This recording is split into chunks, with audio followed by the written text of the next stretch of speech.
শুরুতেই ঋষি দুর্বাসার কথা মনে করিয়ে দিই। ঋষি দুর্বাসার কথা মনে আছে তো? যার এক মুহূর্তের রাগ আর একটা অভিশাপ সাজানো সাম্রাজ্যকে ধুলোয় মিশিয়ে দিত।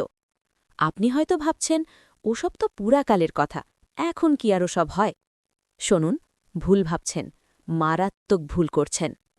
আমাদের এই আধুনিক যুগেও, এই 2025-এ দাঁড়িয়েও এমন কিছু মানুষ আপনার চারপাশে ঘুরছে যাদের মুখের বাক্য ব্রহ্মাস্ত্রের মতো কাজ করে। এরা যখন হাসে, জগৎ হাসে, কিন্তু এরা যখন বুক ফাটা কষ্ট পেয়ে চোখের জল ফেলে কোনো কথা বলে, বিশ্বাস করুন, সেটা তখন আর কথা থাকে না, সেটা হয়ে যায় জীবন্ত অভিশাপ। আপনার কেরিয়ার, আপনার সাজানো সংসার, আপনার ব্যাংকের টাকা সব দাসের ঘরের মতো ভেঙে পড়তে পারে যদি আপনি এদের অভিশাপ কুড়িয়ে থাকেন। আজ আমি সেই 5টি রাশির নাম নেব যাদের রাগ বা চোখের জলকে কখনো অবহেলা করবেন না।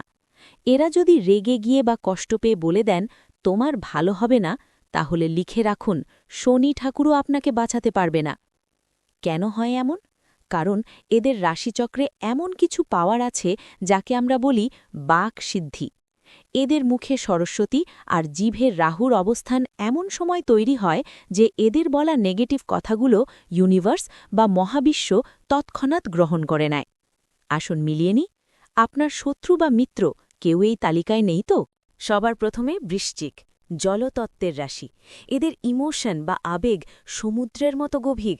আপনি যদি কোনো বৃশ্চিক রাশির মানুষের সাথে বেইমানি করেন, প্রেমে ধোঁকা দেন বা তাদের পিঠে ছুরি মারেন, আর তারা যদি একবার আপনার চোখের দিকে তাকিয়ে বলে, তোকে আমি দেখে নেব, বা তুই কোনোদিন সুখী হতে পারবি না, ব্যাস, ওটাই শেষ। এদের অভিশাপ সোজা আপনার রিলেশনশিপ আর হেলথ বা স্বাস্থ্যের ওপর আঘাত করে। তিলে তিলে শেষ হতে দেখবেন নিজেকে। এদের অভিশাপ নানে বিষের মতো ধীরে ধীরে কাজ করে। দ্বিতীয় হল তুলা রাশি, ন্যায়ের প্রতীক। এরা সাধারণত ঝগড়া চায় না, ব্যালেন্স করে চলতে ভালোবাসে।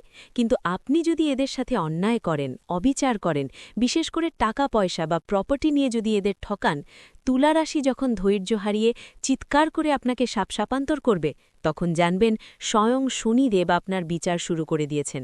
এদের অভিশাপ আপনার আর্থিক স্থিতি বা ফাইন্যান্সিয়াল গ্রোথ একেবারে ধুলোয় মিশিয়ে দিতে পারে। রাজা থেকে ভিখারি হতে সময় লাগবে না। লিস্টের 3 নম্বর, মকর রাশি, কর্মফলের রাশি। এরা চট করে অভিশাপ দেয় না, এরা সহ্য করে, অনেক সহ্য করে। কিন্তু যেদিন এদের সহ্যের বাঁধ ভাঙে, সেদিন এরা যা বলে সেটা পাথরে খোদাই করা লেখার মতো সত্য হয়ে যায়।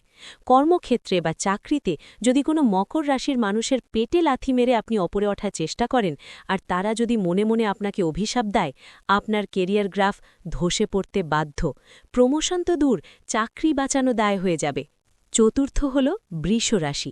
এরা খুব শান্ত, মাটির মানুষ, কিন্তু মনে রাখবেন, খ্যাপা ষাঁড়কে সামলানো যেমন অসম্ভব, বৃষ রাশির মানুষের বুক ফাটা দীর্ঘশ্বাস সামলানোও অসম্ভব। এরা যদি ফ্যামিলি মেম্বার বা খুব কাছের মানুষের দ্বারা অপমানিত হয় আর চোখের জল ফেলে, সেই অভিশাপ আপনার বংশের ওপর প্রভাব ফেলতে পারে। ফ্যামিলি ডিসপিউট বা পারিবারিক অশান্তি এমন পর্যায়ে যাবে যে আপনি পালানোর পথ পাবেন না। এদের মুখের কথা বা বাক্য ফলবেই। আর পঞ্চম রাশিটি, যেটা অনেকেই এড়িয়ে যায়, সেটা হল মীন রাশি, পাইসেস। এরা ঈশ্বরের খুব কাছের সন্তান। এদের মনে কষ্ট দেওয়া মানে সোজা ভগবানের দরবারে কমপ্লেন জমা দেওয়া। এদের চোখের জল শুকিয়ে যাবে, কিন্তু আপনার জীবনের সুখ শুকিয়ে যাবে।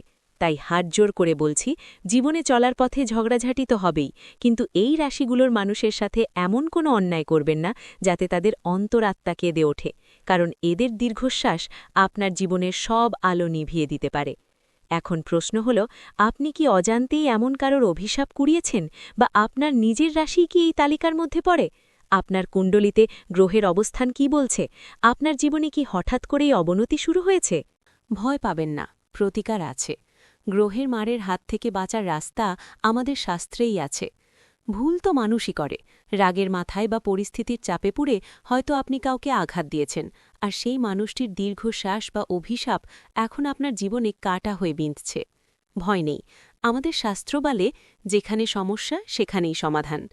যদি মনে হয় কারোর চোখের জল বা অভিশাপ আপনার উন্নতির পথে বাধা হয়ে দাঁড়াচ্ছে, তাহলে এই 3টি মহাশক্তিশালী প্রতিকার আজ থেকেই শুরু করুন। এগুলো কোনো সাধারণ টোটকা নয়, এগুলো আপনার অরা ক্লিন করার টেকনিক। সবচেয়ে বড় প্রতিকার হল ক্ষমা। যার মনে আপনি কষ্ট দিয়েছেন তাকে যদি সামনাসামনি ক্ষমা চাওয়ার সুযোগ না থাকে, তাহলে রোজ রাতে ঘুমানোর আগে বিছানায় বসে চোখ বন্ধ করুন, সেই মানুষটির মুখটা মনে করুন এবং মন থেকে বলুন, আমি জেনে শুনে বা অজান্তে তোমাকে যে কষ্ট দিয়েছি তার জন্য আমি লজ্জিত। আমি মহাবিশ্বের কাছে এবং তোমার আত্মার কাছে ক্ষমা চাইছি। প্লিজ আমাকে ক্ষমা করো, আমাকে মুক্ত করো। এটা টানা ২১ দিন করুন। বিশ্বাস করুন, মনের এই ভাইব্রেশন বা কম্পন সেই মানুষটির রাগ কমিয়ে দেবে এবং আপনার উপর থেকে নেগেটিভ প্রভাব সরে যাবে। এটা পরীক্ষিত সত্য। কারণ নজর বা অভিশাপ লেগে থাকলে শরীর ভারী লাগে, কোনো কাজে মন বসে না।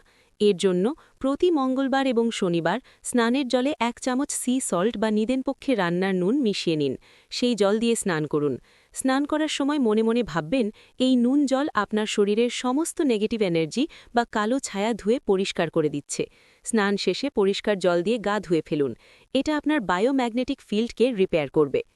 শনিদেব হলেন কর্মফলের দেবতা, আর অভিশাপ মূলত আমাদের কর্মের ফল। তাই প্রতি শনিবার সন্ধ্যায় অশ্বত্থ গাছের নিচে সর্ষের তেলের প্রদীপ জ্বালান। ওই তেলের মধ্যে কয়েক দানা কালো তিল ফেলে দেবেন।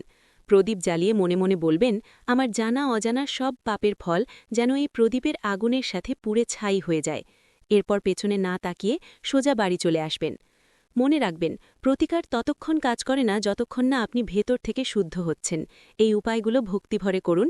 লোহা যেমন আগুনে পুড়ে খাঁটি ইস্পাত হয়, আপনিও তেমনি সমস্ত বাধা কাটিয়ে আবার মাথা উঁচু করে দাঁড়াবেন। নিচে ডেসক্রিপশনে আর পিন কমেন্টে আমাদের হোয়াটসঅ্যাপ চ্যানেলের লিঙ্ক দেওয়া আছে। এক্ষুনি জয়েন করুন। ওখানে আমি রেগুলার টিপস আর রেমেডি শেয়ার করি যা আপনার জীবন বদলে দিতে পারে। দেরি করবেন না, ভাগ্যের চাকা ঘোরানোর সময় এখনই। ভালো থাকুন, সৎ পথে থাকুন। জয় মা তারা।